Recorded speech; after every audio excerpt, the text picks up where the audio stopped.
Ladies and gentlemen, welcome to Hayes Hall in the School of Architecture and Planning. I'm Bob Shibley, the Dean of the School of Architecture and Planning, and I am proud to be a member of this faculty, staff, and student body.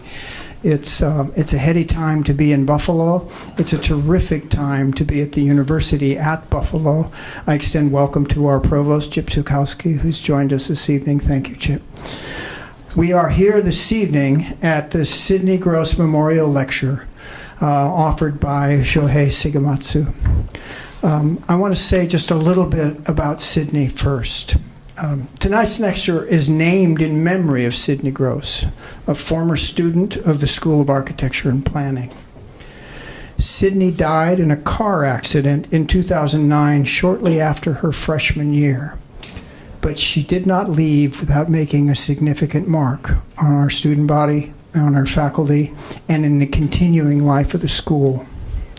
Chris Romano was a member of the faculty who taught first-year design studios and remembers Sidney as Sidney was not only a brilliant designer, but possessed a radiance and energy that spread like wildfire through the studios of Parker Hall and into everyone around her. I'm reminded of the notion of why we teach, which is not to fill buckets, but to ignite fires. And that Sidney brought a fire to her work. Sidney's family, led by her mother, Lori Duckstein, who's with us this evening. Lori, thanks for joining us. Established an endowed fund to memorialize Sidney and support student life in the school. A student lounge on the second floor is named in Sidney's honor. So is this annual lecture, which is meant to cultivate the type of energy and thought-provoking discourse that Sidney was able to inspire within us all. She's the very definition of the fires we choose to ignite. So for our lecture this evening, we are pleased to bring Shohei Shigematsu. He's a partner at OMA. He joined the firm in 1988 and led the office in New York since 2006. He's older than he looks, by the way. He's currently design architect for AK360, the Albright-Knox Gallery's $100 million campus expansion and refurbishing, one of the most important additions to Buffalo's cultural and urban landscapes in decades. I say that being cautious and very proud of our own Hayes Hall, but I'll get past it. Show's designs for cultural venues include the Quebec National Beaux-Arts Museum and the Fine Arts Center in Miami Beach, as well as direct collaborations with artists, including Mariana Abramovitz and Kanye West. Show is currently designing a number of luxury high-rise towers in San Francisco, New York, and Miami, as well as a mixed-use complex in Santa Monica. His engagement with urban conditions around the world include a new civic center in Bogata, Colombia, a post-Hurricane Sandy urban water strategy for New Jersey, and a food hub in Louisville, Kentucky. Just absorb that range for a minute. And then ask yourself about the broad scope of relevance that architecture represents. And as a dean in architecture and planning, I would say architecture and planning represent. Shohei is a design critic at Harvard Graduate School of Design, where he is conducting a research studio entitled Elementary Design. We do a lot with our med school. I kind of like that connection. But what he's investigating is the intersection of food, architecture, and urbanism. And that's not a comment on how many of our graduates become chefs. I present to you Shohei. Thank you.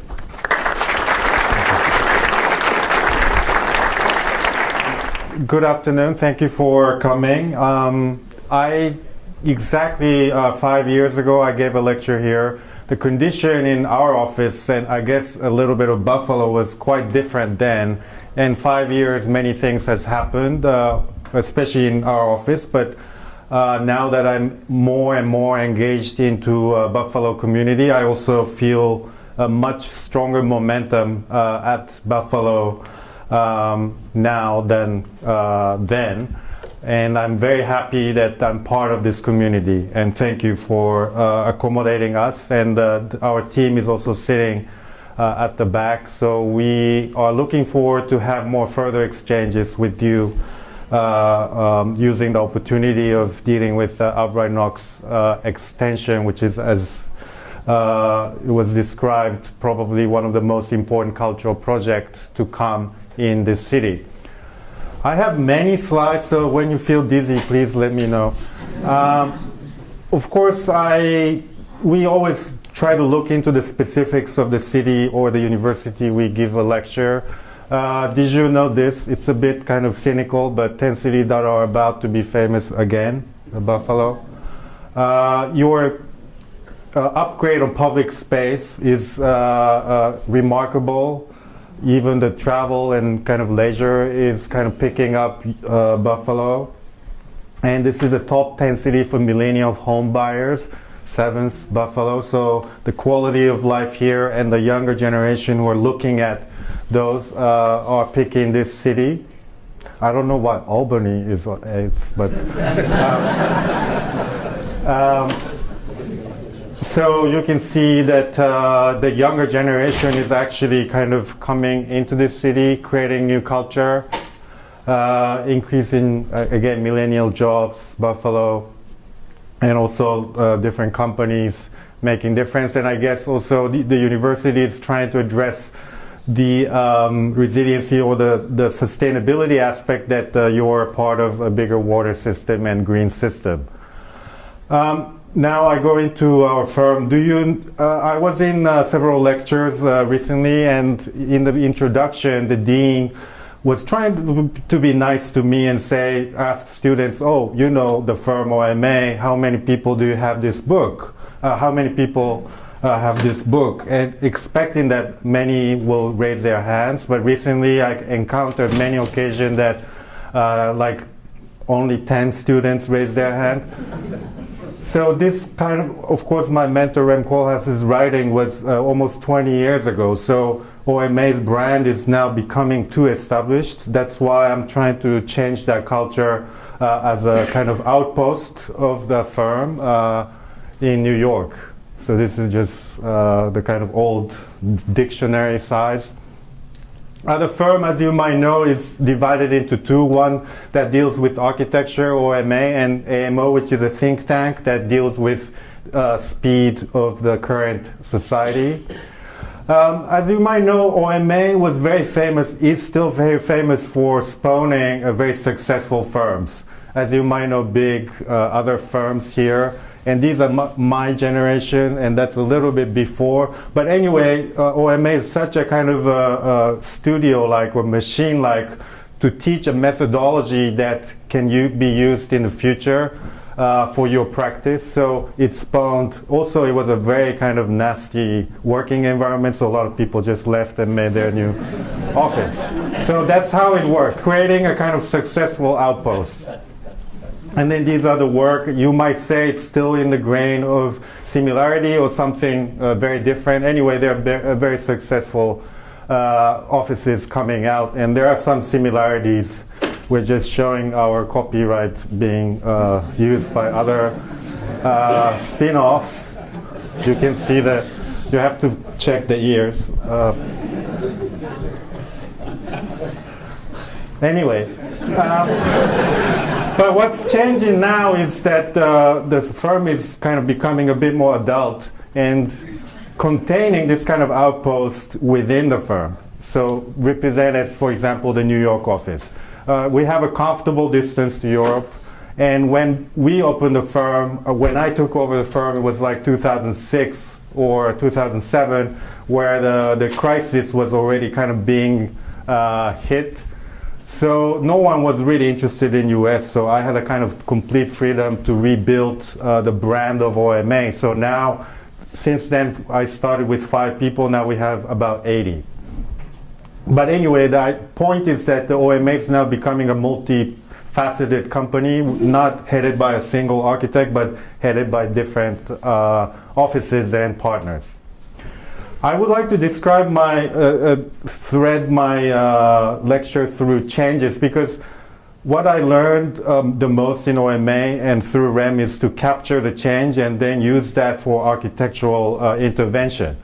Because when you capture the moment of change, you can always try to reinvent the architecture or the condition in favor of architecture and urbanism. First change. The REM is my father's age, born in 44. I was born in 73. What happened in my particular time is that this is a GDP decline of Japan marked by 3 big kind of economic crises. This is an overlay of my key moments in life to that crisis map. So you can see that my kind of key moments of my life perfectly coincided with big kind of economic crises. So somehow I was doomed to live with a crisis as a Japanese. So I was really interested in what it means to be a recession as an architect, because as I showed for Rem and me, I think the earlier generation and my father's generation always lived with modernization and always booming. You knew that the next day was better. But in my generation, especially in Japan, it was the opposite. So I was always struggling with that discrepancy, and especially after studying architecture and urbanism, what does it mean I was always thinking what it means to be an architect when there's declining and there's no architectural drive. So I did the studio at Harvard called Post-Crisis. So anyway, the point is that when the index of economy goes down, actually the index of human, basically human index such as planning, connecting, thinking actually goes up. So one of the typology that gets built the most in the recession is church. A lot of inventions are actually made during the time of recession. And a lot of good, famous, or acknowledged writing of architecture and urbanism were written during the recession, which is easy to imagine. As you can imagine, when architects don't have work, they have time to write. In Japan, for me, the economy actually reflects on design. So this is a metabolist work in Japan. It's a Japanese avant-garde in 50s and 60s. You can see the sense of gravity, sense of material, sense of edge, etc. After 20 years, this is a kind of well, not more than 20, 30 years of recession. This is a kind of mainstream Japanese architecture in the radical side. There's no sense of edge, there's no sense of material, there's no sense of color. So somehow a lot of people think this is a Japanese minimalism, but I personally think this is somehow affected by the long-lasting recession. So what I was trying to say as a change is that it used to be coupled very easily in people's mind. Upturn and modernization was coupled. Downturn and demodernization, doing nothing, was coupled. But now these things are happening everywhere in this upturn but demodernization, but downturn but modernization. So we, as our generation, has to deal with much more complex condition. Change to this is, as you know, one of the most visited entity or the place now in New York, High Line. Since then, a lot of municipality wants something like High Line, the green infrastructure. So this was a bridge that Heatherwick was planning in London, which sounds like it's in the danger of not happening. Even architecture started to pick up on the kind of bridge trend. That's a joke, but anyway. Anyway, I was a little bit alarmed by the hype of High Line as an architect because, well, this is Scofidio, who was one of the designer of the High Line, saying it's not architecture, but it's a landscape. But if you look at the recession time when I just took over New York, during the recession, architects could never win urban competitions anymore because architects has to rely on building something, but landscape designers can actually upgrade the urban condition without building. So of course, what used to be led by architects, now landscape designers are actually leading a lot of big urban interventions. Anyway, so then this competition came, which we luckily won. It's a bridge in DC between Anacostia and the proper DC side that connects two different economical grades. So this is a bit more abandoned and low-income community, and the kind of up-and-coming waterfront area. But using the existing bridge piers, basically to build the park as well as the bridge. Typically the bridge is kind of slowly going up to have a clearance for the ships or whatever to go under. In here we just kept it going, so to create an X. So that X creates a kind of symbolic plaza in the intersection of two planes. That creates one, you're coming from one side creating a gateway, and then you can actually ascend higher at the vantage point where and there's a kind of symbolic plaza in the center, and then a higher point where you can actually look over to the DC or to the Anacostia side. There's a lot of water activities happening, so this is a kind of part of the competition, so we are kind of legitimizing our design desperately. And then this is the, also by having X, you can actually, this is a kind of heat map. Bridge tends to be very hot, as you know, exposure to the sun, so it gives some shading. Structurally, actually, it also makes sense. It actually is hanging the bottom to reduce the load to the existing piers below. Iconically, also, X, we thought it was very appealing in DC because you know the L'Enfant's plan, which is not a straight grid, but it's a very skewed grid. But every highlight, every famous building in DC is actually at the intersection of this X. So for us, it was almost like putting the X into the vertical position. So we thought, we could be a highlight of DC, but you can see how not so competitive to the other monuments.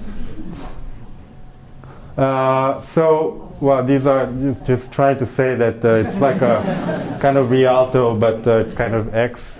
And then having different program. This is a water infiltration embedded at the base, so you can show that cleaning of the water process as a waterfall.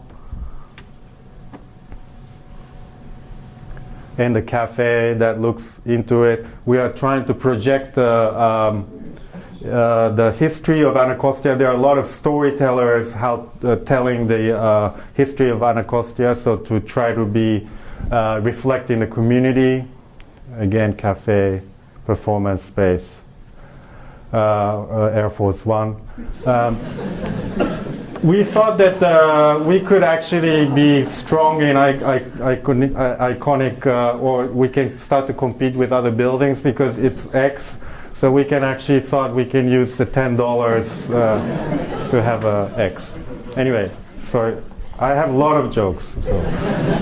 This is the, so we are doing a lot of public space upgrade. This is the post-Sandy master plan. In Hoboken. Hoboken actually used to be an island. So where you see green is where the water came in Sandy. So it became a real island isolated by the water. Now we are basically upgrading the whole public domain, which is simultaneously water barriers. Toronto, which is a city that is close to you, we are doing a new city center, 10 million square feet of new office.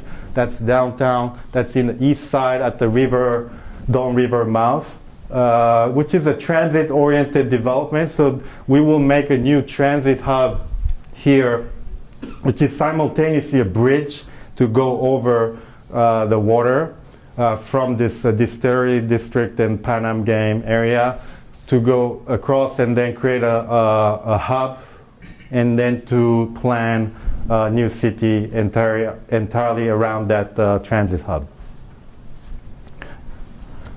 which was just announced. So we are doing a lot of urban interventions. This is Bogota's new government district. All the rich people used to live on the hill. This is a kind of paradigm shift for them to plan a new government district in the flat land.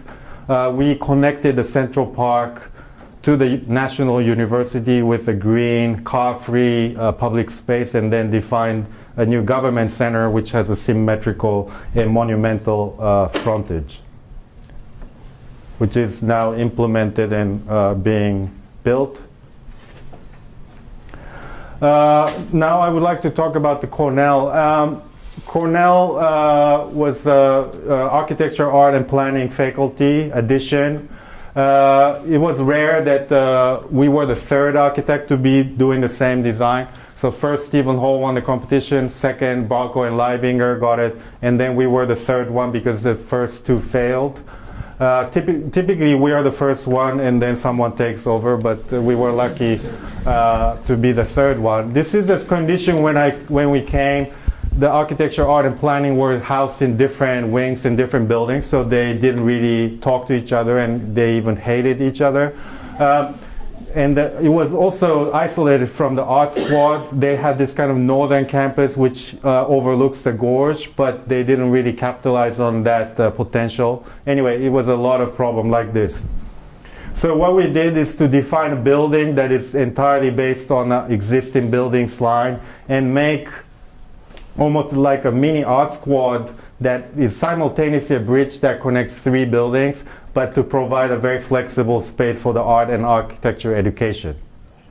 And which was spanning over 48 feet cantilever. So now this is a real picture. So there's a bus stop and it goes over the existing road. In order to achieve this cantilever, we had to have trusses.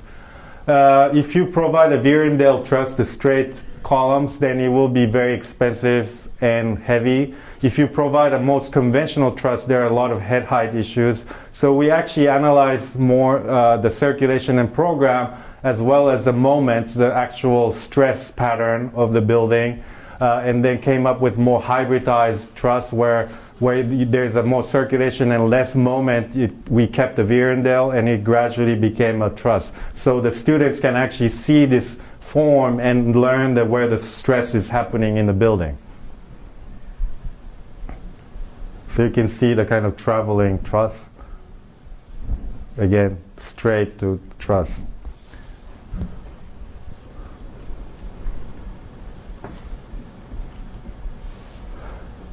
Students are pretty good in, of course, using the space. This guy invented the hammock immediately. And then maybe it's his here. I mean, even like capitalizing the shelf. And then, yes, like, I don't know if this is an installation or actual domestication. Playing. Ensuring the future flexibility, we put all the infrastructure on the ceiling. So chilled beam, all the air circulation, data, electricity, all is in the ceiling so that the floor is just radiant heating floor. So in the future, if you want to change the layout of the studio, etc., it's always very flexible. So you can see the contrast, very high-tech ceiling versus very basic floor. It's like a lab construction. Anyway, and then there's another element that is like a landscape-like, which is a concrete dome that intersects to the upper plate and then providing an access to above, which is more like a landscape element. So we provided a bit more unpredictable spaces in between the upper plate and the ground, which was in contrast to the steel construction. It was a very, of course, heavy-handed concrete construction that we had to cast in one night, overnight, because it was one shot and used like 5 different the concrete cars, and then attracted, and this kind of space is attracting urban activities in the campus which didn't happen before, or this kind of exterior covered space. There's an auditorium on top of this mound, which is accessible from the studio here down. So people are going down to the auditorium from their studio. It's like on top of a mound like this, which has a panoramic view with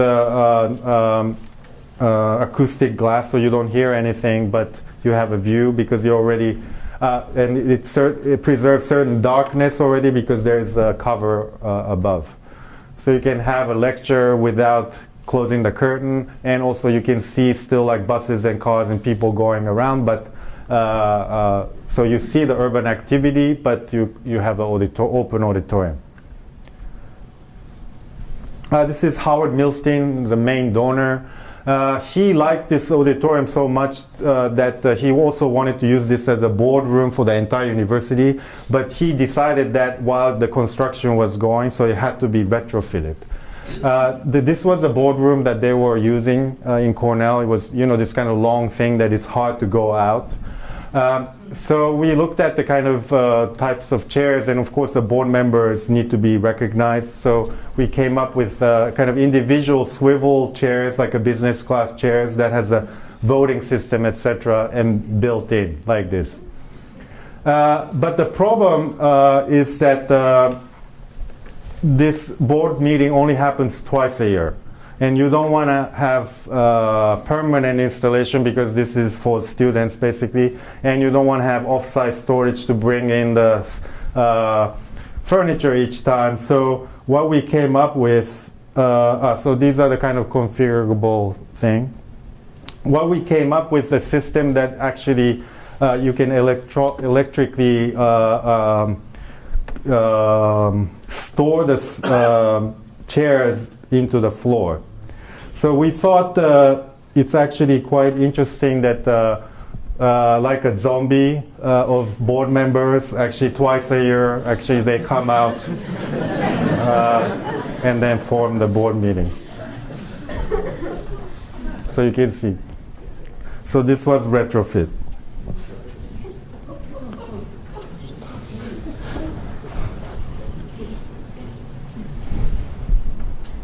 The under the dome is a crit space. Have a bridge to overlook down. So you can see this is a really nice picture. These are because there's a bus stop. A lot of people are actually coming here, non-architectural crowd, looking down to the activity that is happening in architecture and art school. And then, if you are an observer in the school, you can also look down to the crit from above. There's a flexible wall here that allows you to segregate or divide and have simultaneous crit like this, or exhibition, or room even. And this was an art installation. So there are a lot of activities happening in this dome. We even designed the bathroom.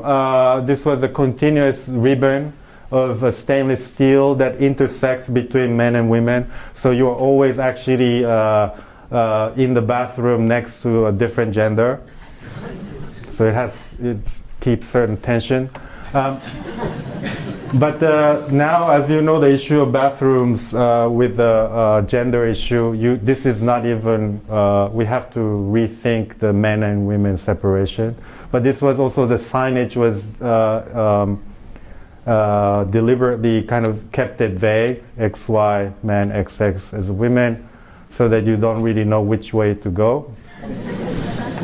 So it's full height, so you don't hear the sound of next door. This is I don't show you all, but this is, actually, I don't know why the sound is not coming out here. I think,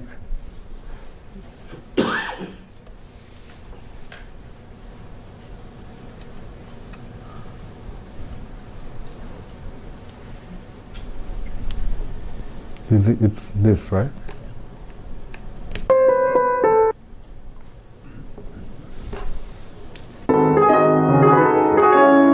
Actually, without it.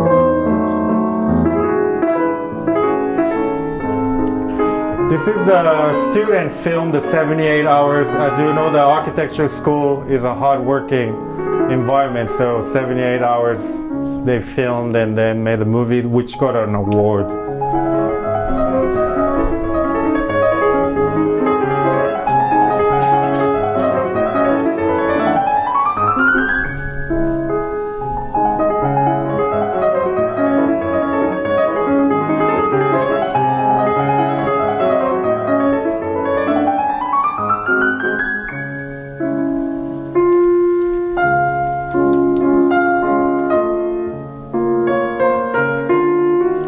it's a one space for all the students, so you actually see all the activities of your co-workers or co-students. So it's I think it's quite a unique environment, and you see the existing buildings around. So this is facing the Sibley Hall, the library side. So that was the existing building's facade.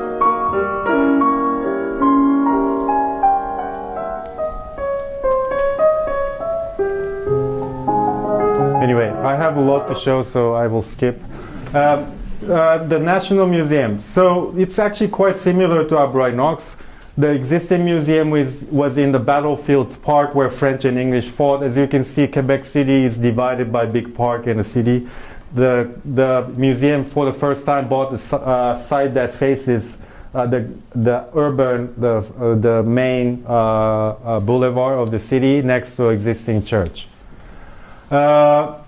When I give a lecture, a lot of people say after, oh, how do you decide that scheme was the best? And do you come up with that very fast because you're so, clear in explaining? But of course, it's not like that. So I want to show you what kind of studies we were doing.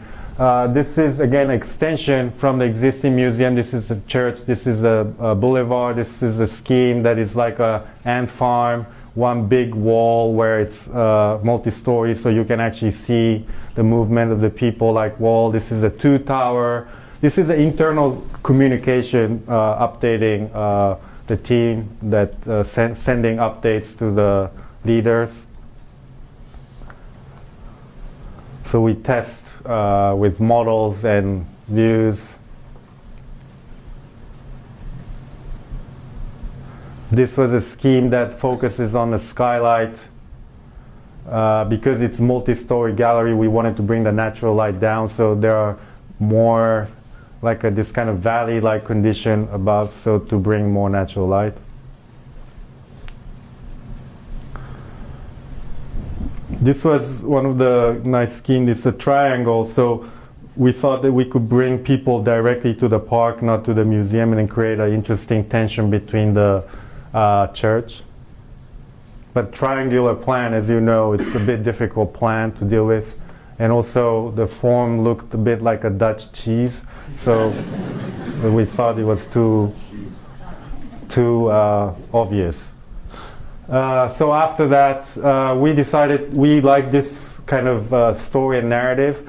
It's an extension of a museum, but because the site was at the point where city and park meets, we thought it was nice to for 3 entities to be involved. So not just art that extends, but the city and park, both 3 entities extends at the same time, and art becomes a catalyst between the city and the park.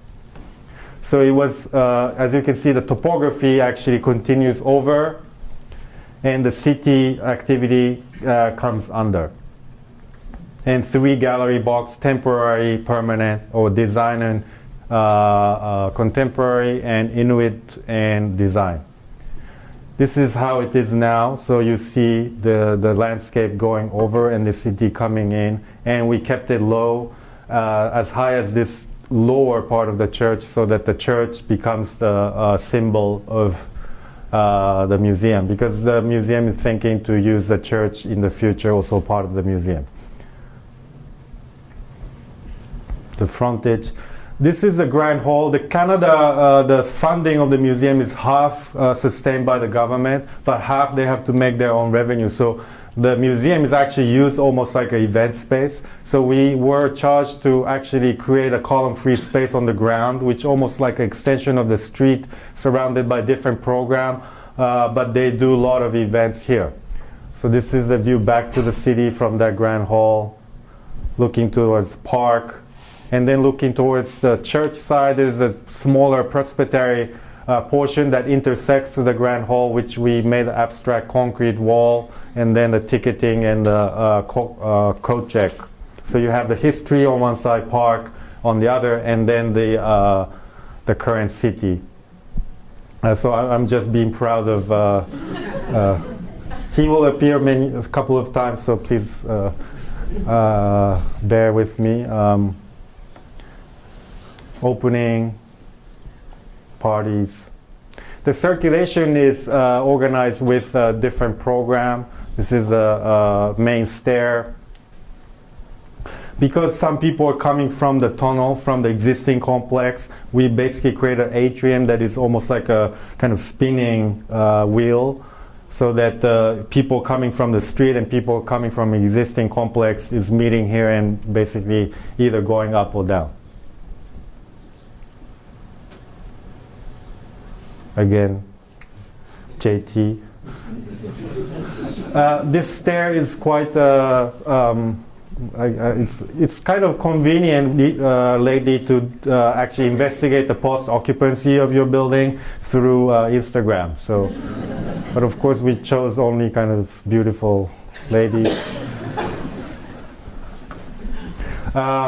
This is a tunnel that connects the existing building to the underground. So we basically offsetted the roundabout, so you know, even though you're underground, you know exactly where you're passing. So this is a tunnel. And also we made the end of the tunnel a gallery dedicated to one artwork. So this is a kind of tunnel with curve. And then this is a Rio Pel gallery. This triptych was so long that it could never fit to existing gallery in the one sightline. So we used the length to, for the first time, to have a sightline to see three long mural in one go. And there they do a lot of kind of events also. We also framed in the galleries to have sense of orientation to the existing complex. A lot of windows, view to the landscape, a roof, so it captures the. And then this is a so-called stair window, where you go kind of come out of the volume once and then go one level higher. So it's simultaneously a window, but it's also a stair. So you're immersed with green and park when you're going up and down, and you're a little bit liberated from the fatigue of viewing art. Again, Justin. And then post-occupancy.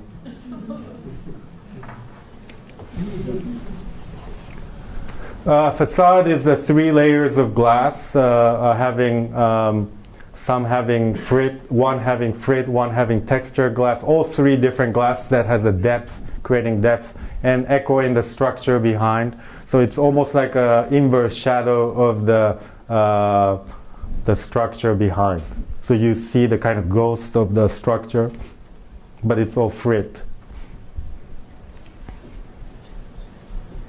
It captures the light in a kind of interesting way. Sorry, probably the last time. And then in the galleries also, they do a lot of events. You can see the facade changing with the different time of the day.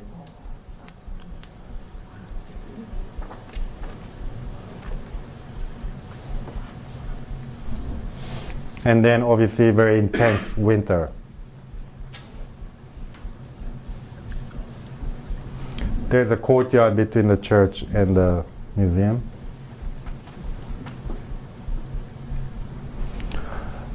This is another building in Miami Beach we just finished. This is a guy called Alan Faena. He's a businessman, developer, but he used to be a fashion designer, but he reused this existing abandoned silo in Puerto Madero in Buenos Aires. And then it was only this building when he converted this hotel into a Philip Stark design hotel. After that, you can see other developers came here and then built a new development, because basically this is at this moment the highest real estate in Buenos Aires, thanks to him. So but he's not a typical developer. He of course does hotel and living, but also invests a lot on culture. So with that method, he came to Miami Beach, in the center of Miami Beach Peninsula, somewhere here.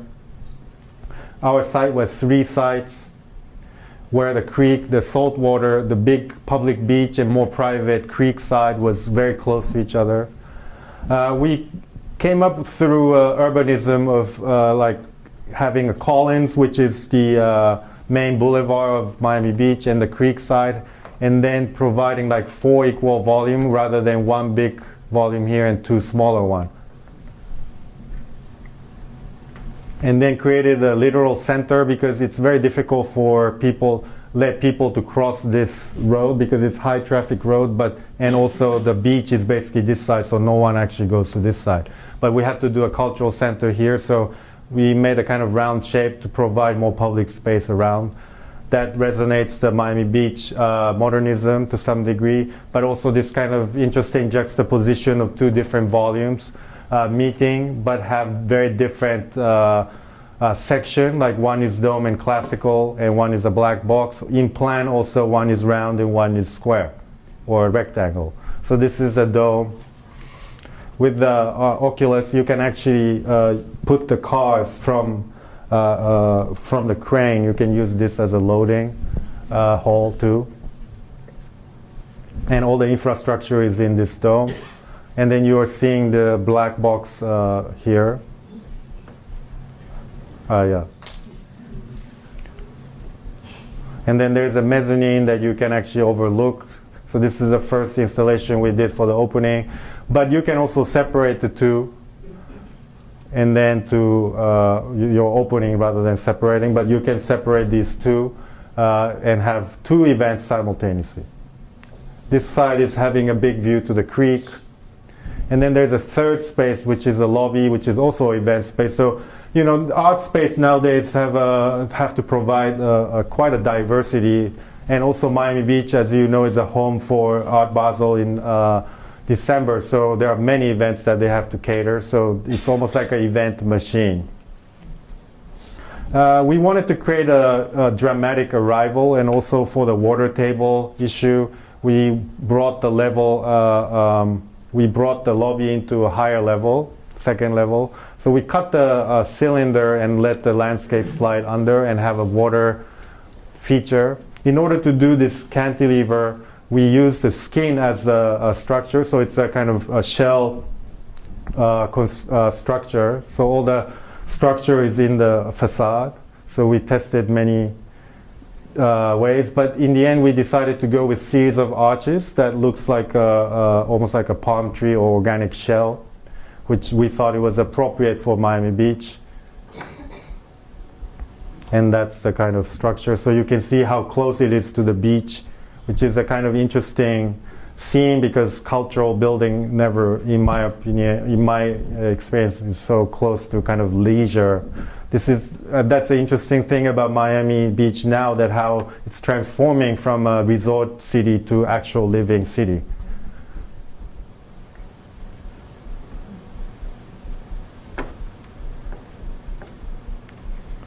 So as an opening, you see the big window here. And then circulation is at the perimeter. And then already after, like almost like 4 months after the opening, they're using it, of course, in a very different way. This was the gala, Madonna's concert, art installation, etc. And just some postdocs. There are almost 400 different window types, so we basically made a mold and then put in between the rebars, almost like a mold, yeah. And then we took them out after they cast the concrete.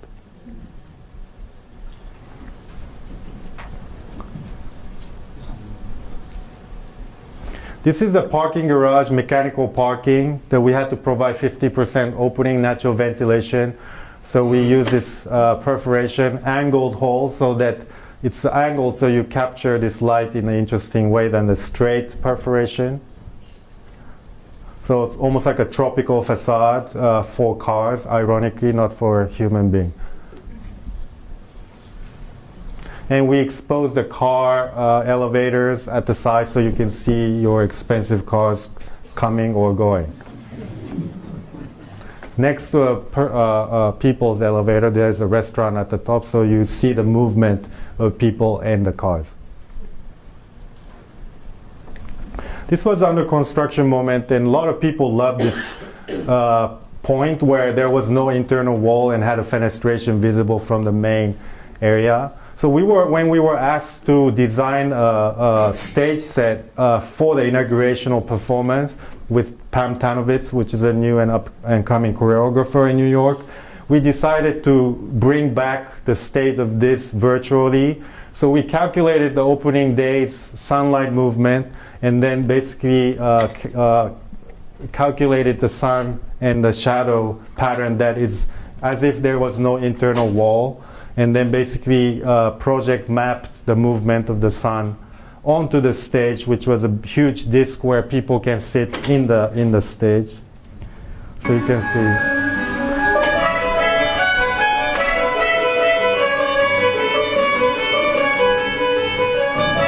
So the idea was that you could see the movement of the sun as if there was no internal wall, and the people, dancers, and time and light is all moving.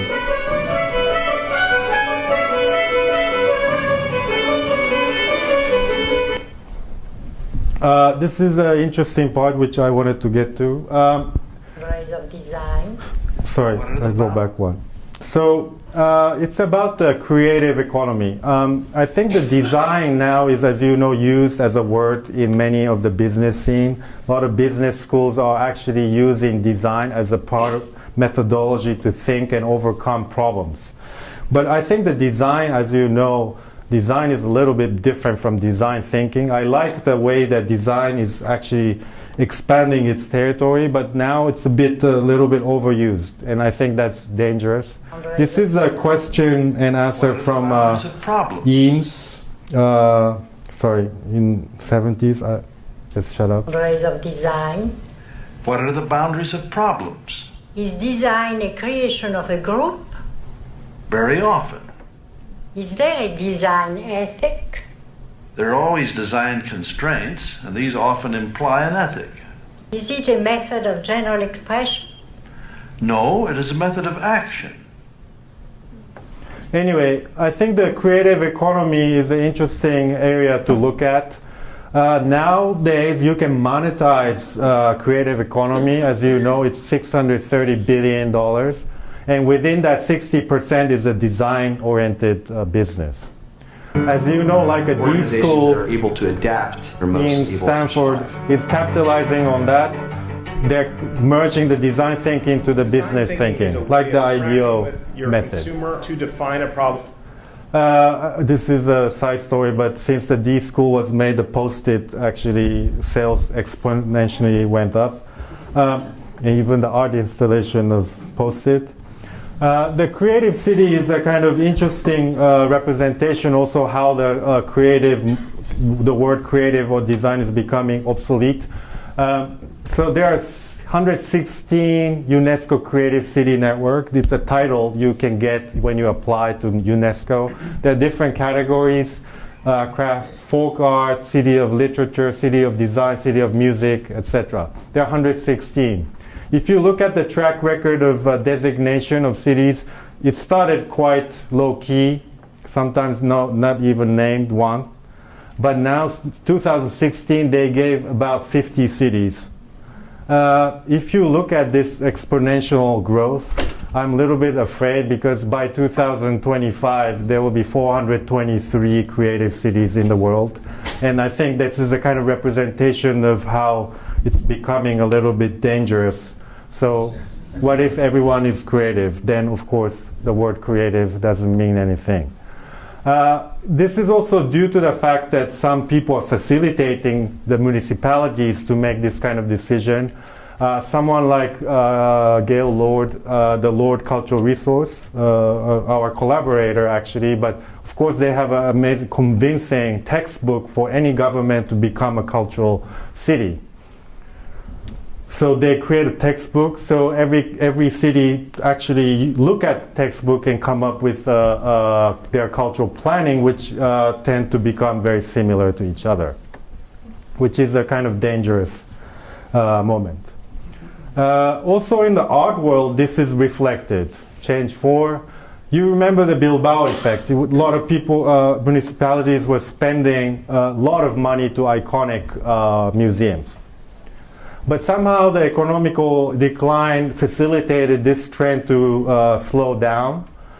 But instead, my theory is that municipalities are now spending more on art event rather than architecture, because through the cultural resource soft power, you saw the text called soft power, they are now realizing that spending on event or soft or programming is more worth it than architecture, which is, again, as an architect, alarmed.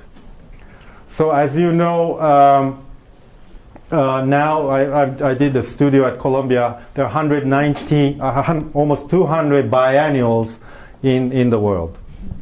So given year 2013 in September, there are 22 biennials happening at the same time. So you can imagine that how biennials start to also mean a little bit obsolete. Of course, there are really good biennials too. And there's even a biennial foundation, there's called World Biennial Forum, but we looked at the attendees, there is no single architect involved. So we thought it was a very dangerous path, given the kind of, basically it's a backlash to the Bilbao effect, and then municipalities are basically moving towards much lighter structure, but much bigger economical effect, which is the art fair. And you know the experience in art fair, which is very kind of no character whatsoever. Sorry, it's a bit. Through this research, we are lucky to recently get a project to do a headquarters for Sotheby's in New York, which is also a really interesting story that now the auction is becoming obsolete model to sell art because of the private sales, but also internet sales. So they're really trying to rethink what their business should be, a kind of multifaceted art entity. So we are lucky to be involved in inventing a new kind of building that is not an auction house, not a museum, not a gallery, not a retail, something a bit more interesting of the combination of those. Change 5, it's a bit of an architectural issue. This is a downtown athletic club. People who read Delirious New York by Rem Koolhaas, you know this building is represented as a future indication of how the building will be used mixed. So this was a stacked different program from lounge to oyster bar to gym to anyway. So this was a representation of how the building, the single mass could be divided into different programs. This is an indication, it's also a very interesting land value model. It looks like a high-rise, but this is basically showing how the land values goes higher towards the center. And of course, the land value is higher, you have to stack the program. So when the urbanization happens, of course, the stacking and mixed use is becoming necessary. But when I'm teaching at universities, actually students and faculty take advantage of this mixed use as if that's a kind of great thing. And then if you have a kind of different colors in section, you're kind of almost okay, you know. So they're really capitalizing on kind of just a mixed as a virtue, but never really harshly investigating what it means. Of course, I'm generalizing. I'm sure you do better. But this is reflected on our business too. This is city of Tokyo, big enough to have, used to have big enough to have a different district with different characters represented by different colors here.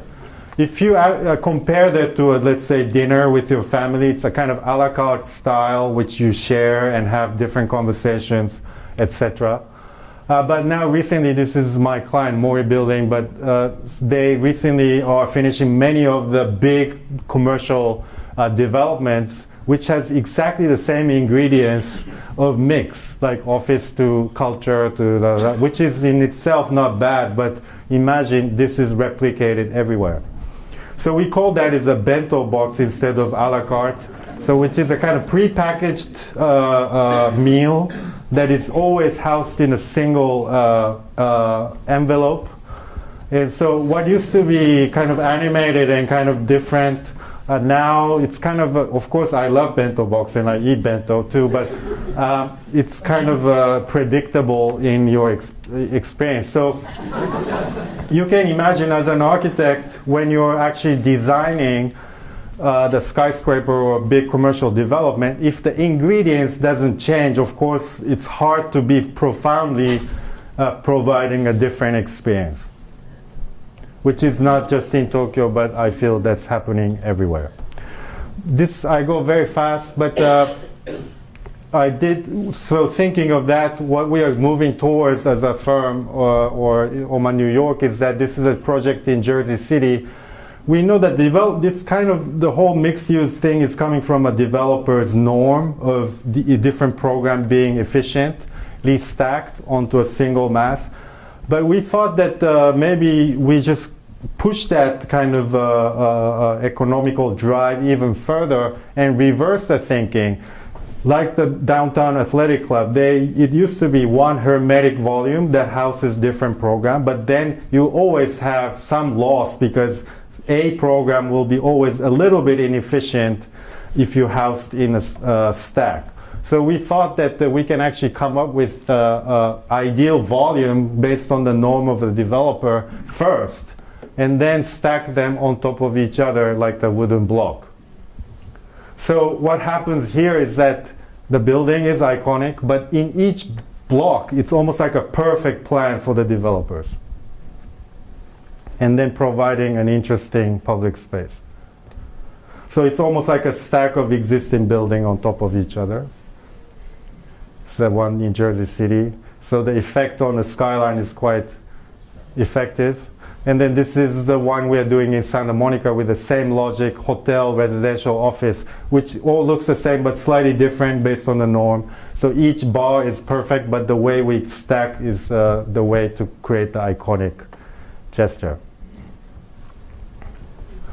And now actually I started to see a building in Tokyo, I'm sure also in other areas in the world, that are stack of different programs and started to actually express the most efficient volume for each program, which I think is the future of, I'm not predicting, but I think it's interesting reverse thinking.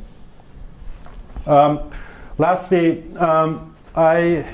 as it was introduced, I'm teaching at Harvard called Elementary Design, which is also a reaction to this homogeneity that is coming from different direction, art, mixed use, landscape, pressure. I thought that within the three fundamentals of human being, clothing, food, shelter, clothing, fashion, and architecture got ill to the globalization already. Wherever you go, you kind of have a similar experience. But somehow food manages to be very global, but at the same time very, very local, as you know, the terroir culture. So I thought maybe you could, by looking at food, maybe there could be a future thinking for architecture that could be a bit more local, but also global at the same time. As you know, the salt bar, which actually food itself used to be a currency. This is a long time ago. And as you know, the first globalization expedition happened based on food. This is how the architecture is now. So we thought that the architecture and urbanism can be seen. I'm not trying to redefine the food business, but architecture and urbanism can see through the lens of food and come up with new typologies. Food is diverse. Food is the biggest industry in the world currently. Food is multi-processed, so actually it touches on many different areas of our life. And what's interesting is that a lot of architects actually try to come up with a hybrid model of agriculture and urban condition, like Frank Lloyd Wright. This is called Broadacre City. People had to have actually bit of agricultural land. And then this is a really interesting drawing which he drew a long time ago, but you can see like almost like a drone flying and these kind of futuristic cars and the mix of urban condition and agricultural land. But that's actually already happening by default in China. This is an actual picture of urbanization and agricultural land. So you can see the mix of urban condition and the agricultural land, which is really fascinating. I think the agriculture need to come back to the city because of the scarcity of the agricultural land and the food. So, for example, China is doing a joint project with Singapore to make a city entirely dedicated to food production to sustain the population of Singapore. 2011 was the first time that fish was consumed more than beef for the first time in human history. That means the water is now becoming also like the source of food more than ever. This is Hainan in China. People actually living, the fishermen actually lives on the water. A lot of people, architects fantasize on the city on the water like Tange, Kenzo Tange, but they never actually had any connection to food source. I think if you actually think of water as a food source, for me this is becoming much more realistic. Food is much also related to mobility. This is the first McDonald's store. It was a car hop place related to mobility. Also, as you know, first supermarket was also related to the car, because you can now buy a big amount of groceries that you can put into a trunk. We used to drive to food. That's why this kind of typology emerged. But now there's a reverse phenomena happening. As you know, food trucks that comes to you. The biggest investment on startups now is the startup domain is that the food related business, and most of them are trying to redefine the movement of the food in the urban condition, basically to bring food to you rather than you going to the food. One example, Amazon, which used to deliver books, Uber, which now of course delivers people, but both now delivers fresh food. This is Canteen, but Canteen is also an interesting model, which is based on socialist and a kind of totalitarian thinking, but ironically it's used in the most successful capitalist companies like the tech companies. So the canteen becomes like a food, becomes a kind of bond for workers. And this is the marketplace in Rotterdam by MVRDV. Is also housing and market combined. So we think that by bringing back the food to the city, we can actually create, invent, rethink how it could be combined to the current moment. The kitchen is also one of the typology that evolved the most. It used to be in Pompeii, just a kind of subservient room. But as you know, in Glasshouse, kitchen became the social center. But now, because it's a social center in the house, the kitchen are redefined because some people don't cook. So this is a kind of tabletop that can become table or kitchen, as you like. Or this kind of high-tech kitchen. This is a funny one. This is an actual ad from Electrolux, a Swedish company called Global Chef. The title is saying you can have a hologram of your family member or a famous chef teaching you the recipe while you're cooking. But look, this person doesn't look like your family member nor a famous chef. So there's a hidden ambition here to also link to Tinder or something. There's a food printer, 3D food printer now. So this is actually a view of 3D food printer. It looks kind of disgusting. So we could help as an architect to design good-looking food now. Can I just end? This is I go very fast. This is a skyscraper I'm doing in Tokyo for Mori Building. The point is that the park, like High Line, is actually going through the center of the building. So we're shifting the core to the side so that the park can go through the center, which is a new Olympic axis, which is for 2020. And then we brought special program to the center of the tower. So this central axis actually represents the new Olympic axis. And then there's a media-related program at the top that has a view to the Imperial Palace. This is the Costume Institute exhibition design we did for the Metropolitan. This was in the Lehman Wing, which we had to do an exhibition in the atrium and the corridor. So we had to create the exhibition space itself. So this is a atrium and a corridor. It wasn't in the gallery. Anna Winter, so she's, as you can see, I have sometimes, I'm not a good presenter sometimes, but anyway, so this is the atrium. So what we decided is to create an inner building with a scheme. So building in the building. So it's almost like a chapel shape because we basically follow the shape of the thing. So we use the scaffolding, really cheap scaffolding as an armature to put this scrim membrane, which could be really stretched, and you can see have different level of transparency. And then we created pochets to actually within a corridor to have exhibition spaces like this. So what used to be like this became like this. And then we integrated the media into the architecture, because my problem in recent fashion exhibition is that you rather see like LED screens than actual garments. So we took all the media out and then only projections that are integrated to the architecture. It's the central dome space where Chanel dresses pattern is projected to the dome as a like Sistine Chapel.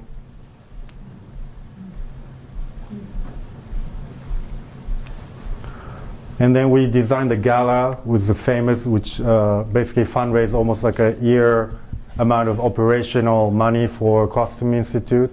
One table costs about $300,000. And then we designed that installation, which was interpreted a little bit differently. But anyway, we also designed the red carpet, which was a reflection of that installation with two different colors, which was heavily criticized by the media that it's distracting because it's typically a single color. When I entered, Taylor Swift was the host, so I was seized not to go up, so this is a picture I'm taking. But in the way, in the end, it worked because there's this kind of central white zone that celebrities somehow naturally kind of stopped for a picture. If it's all red, probably it's a little bit less defined. This is my interpretation of how it went. Okay. Yes. I just want to, this is a collaboration with Taryn Simon in Park Avenue Armory, so we work a lot with, so, okay, let's end with this because I want to use this as a segue to have some discussion. So Albright-Knox, as you know, it's a kind of very amazing art collection, amazing site, part of the Delaware Park. Of course, the extension in '62 created a certain level of wall that maybe is an obstacle to connect the city and the university to the park at large. But the museum extension has been an issue. This is, as you know, Corbu's Eternal Extension Museum. It's like a spiral so that you can extend as long as you want. So it's almost based on the shell. Actually, this system was only built in Japan, in Tokyo. Actually, this is spiral. Of course, there's no room to extend, but anyway. Extension can be autonomous to the old, or competitive, overwhelming, or seamless, MoMA, or subservient. No one actually knows that there was an extension of Guggenheim. And these are some recent museum extensions. Kimball. This is a scale comparisons to, I'm not going to show you the scheme, which I will have a moment. I agreed with the university that I would like to show it to you when we can, again. This is a kind of scale comparison. So you can actually see how Kimball is quite an interesting size to the Albright-Knox. This is a Zumthor's LACMA extension. This is Renzo's, LACMA's Renzo's pavilion, and this is Zumthor's. This is steadily, again, very competitive extension in Amsterdam called Bathtub, but actually have quite a similar size. SF MoMA, that was also a kind of controversial extension because this Mario Botta was extensively remodeled, and I think the connection was not so well established. But anyway, so this is the Mario Botta. So actually you can see how big the 1905 building is. This is our Prada Foundation in Milan. It's about to finish. It's almost already open, but this tower is about to be finished. It's quite big. The Quebec I showed you.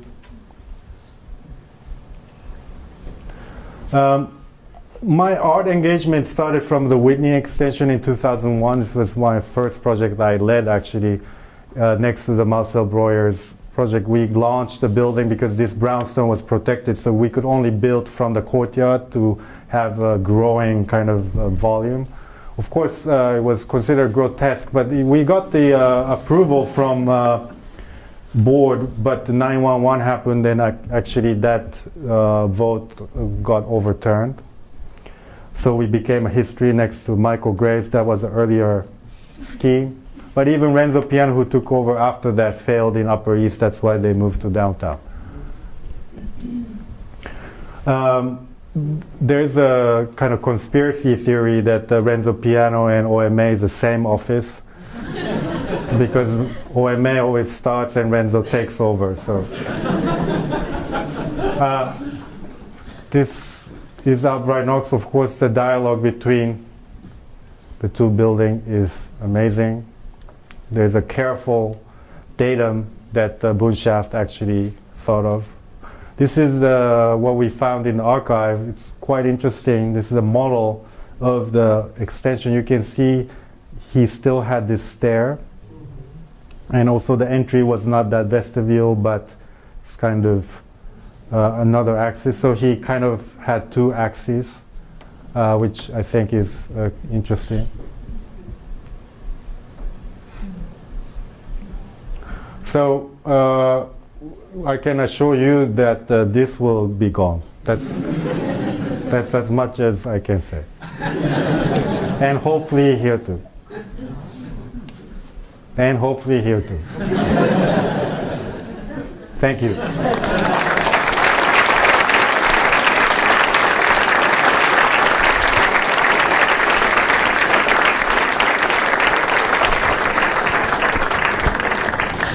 Shohei has agreed to take questions.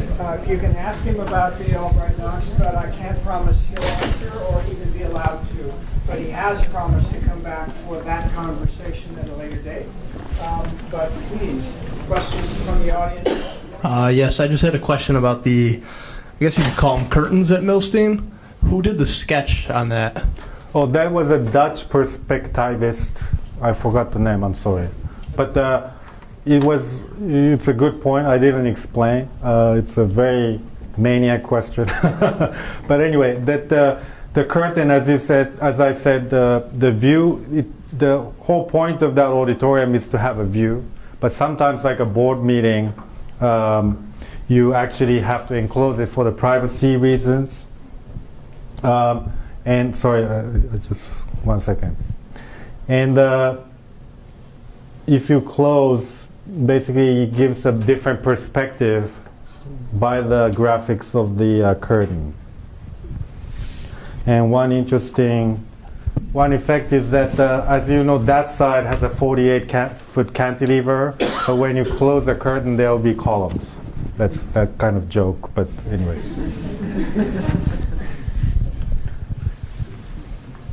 But the curtain designer is Petra Blades, Rem's partner. She has an office in Amsterdam called Inside Outside. My question is, when does architecture overtake the art?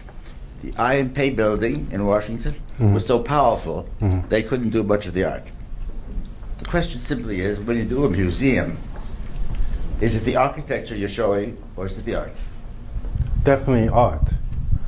I think that, as I said, the Bilbao effect era, I think architects lost a lot of credibility to the art world because they did, it's, of course, I can't generalize, but some did major museums that are a little bit too egoistic on architecture, for architecture. But I think since that is over and now, as I said, the trend is moving towards more event. I think museum need to regain its credibility of providing public space and more programming. So it's not just static thing, but programming, which is happening in a lot of museums nowadays. So now I think it's coming back. But I think the form and such need to really give inspiration to artists and art exhibitions and curators. So architecture for me is now a little bit, well, not a little bit, of course important, but it can never overwhelm art, I think, especially now in this moment.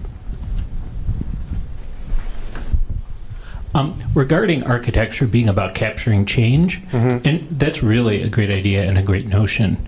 You're doing a very important project in Buffalo right at the time that the city is changing a great deal.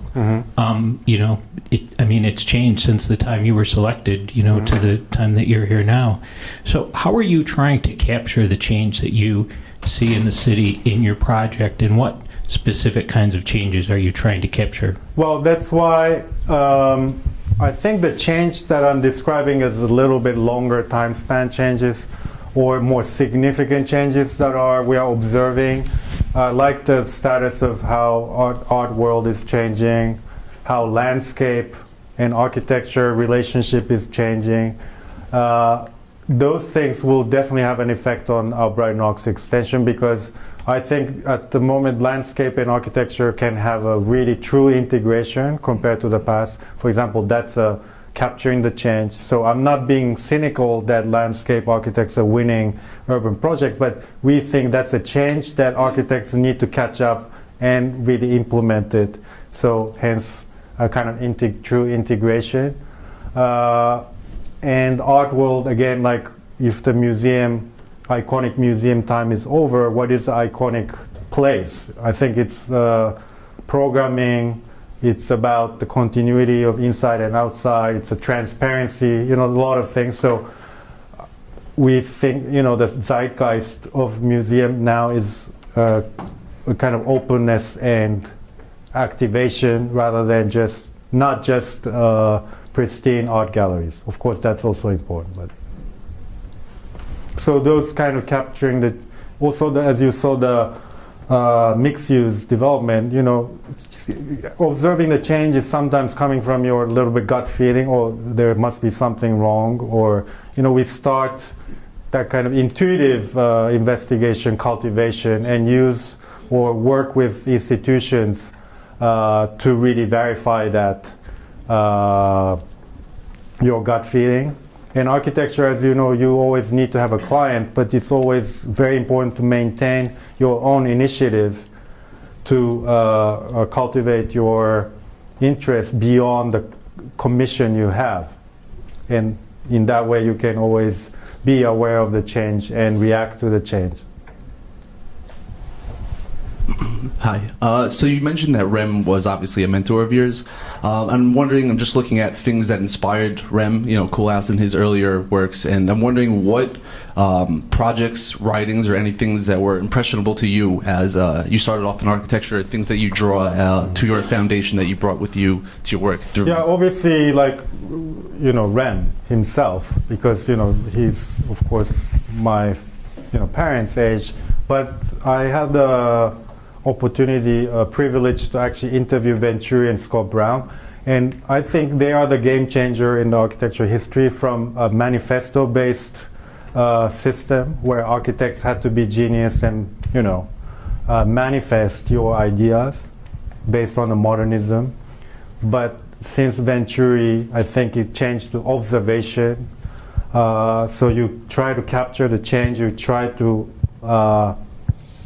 observe the change of the world and then react to it. And I think in my earlier education in undergrad in Japan, I was always told that you have to read this, read that, read philosophy, da da da. And of course you get so confused because you don't have anything to say even before you know the industry.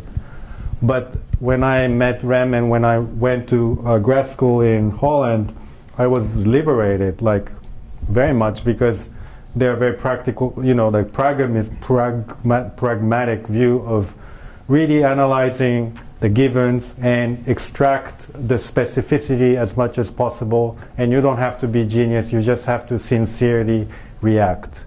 And I think that liberated me as an architect. And I don't know even what I'm doing if I didn't have that education, actually. I'm interested in the chemistry or relationship between client and architect. And I was fortunate enough to attend the interviews for the Albright-Knox, and I was really struck by just the volume of work that you brought to that interview. And I'm wondering if that's typical, or if you took a calculated guess as to how much this particular client was interested in seeing your process, or do you think that that clients choose you because they want to participate to that level? Very good question. All of the above, but we never really second guess what the client might like. Try not to. Of course, there's some degree of strategy making, but that was a pure reflection of our excitement and the actual process. We are just greedy because we did so much study, so we rather show it. That kind of mentality, not really a kind of sophisticated one. But competition is a very difficult animal, as you know, for architects, because you don't have a face time with client enough to really understand. So the best thing you can do in the competition is to simulate what would be if you were working with the architect. So we wanted to simulate that as much as you can, which is exposing the process to the maximum level. But I have to say the client, Albright-Knox, was smart enough to extract as much as possible from the competition entries. So compliments to them. I'm interested in your conversation about landscaping taking over architecture, because it begins to make me think about the planning aspect, particularly here, the School of Architecture and Planning. And many of the buildings that you showed were sort of iconic all on their own, as opposed to part of the larger sort of city plan. And I'm interested how you think about planning on a larger scale than a single building when you're sort of putting them in the cityscape as well as the single building.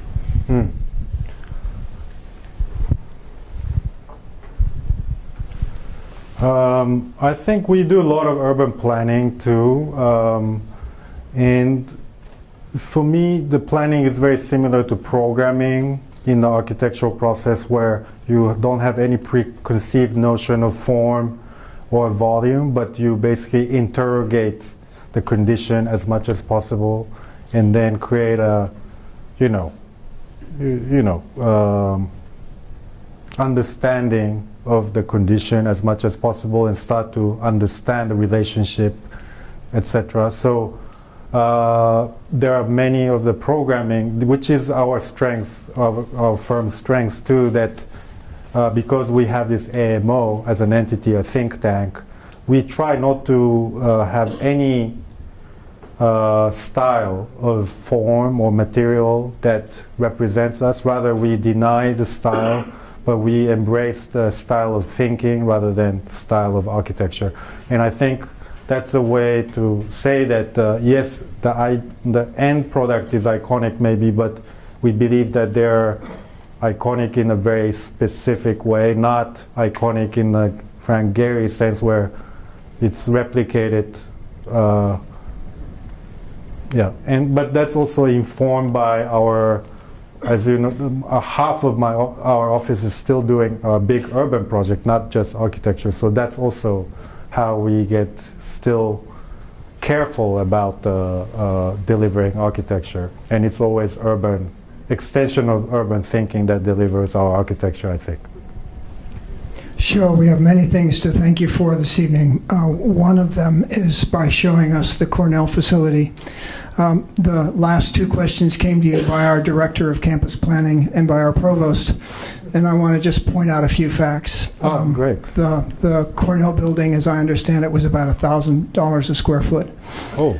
And and the building you reside in right now was a renovation, to be sure, but what you see is about $250 a square foot. Which one? This one. This one. Yeah. And we're about to start the one right next door, boss. Can we split the difference? Are you saying that we get to do the 1,000 square foot? Yeah, you bet. There'll be an RFP out soon. I don't know where you got this 1,000 per square foot. This is a kind of industry. From your dean. No, but this is an industry illness that the story from the client side and the architect side is a bit different. So you can choose which one to believe, but it's not 1,000. Depends what you count. Maybe they count their own, I don't know, paychecks. I don't know. You think maybe he's using that as an opportunity to raise more money? No, it's a compliment from their side that although I think it's about 500 something, yep. It looks like $1,000 per square foot.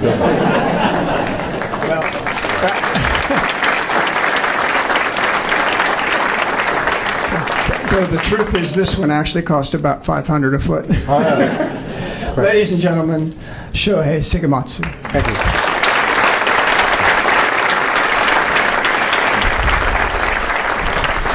Thank you all for joining us this evening, and watch our public programs. There's more to come. Thank you.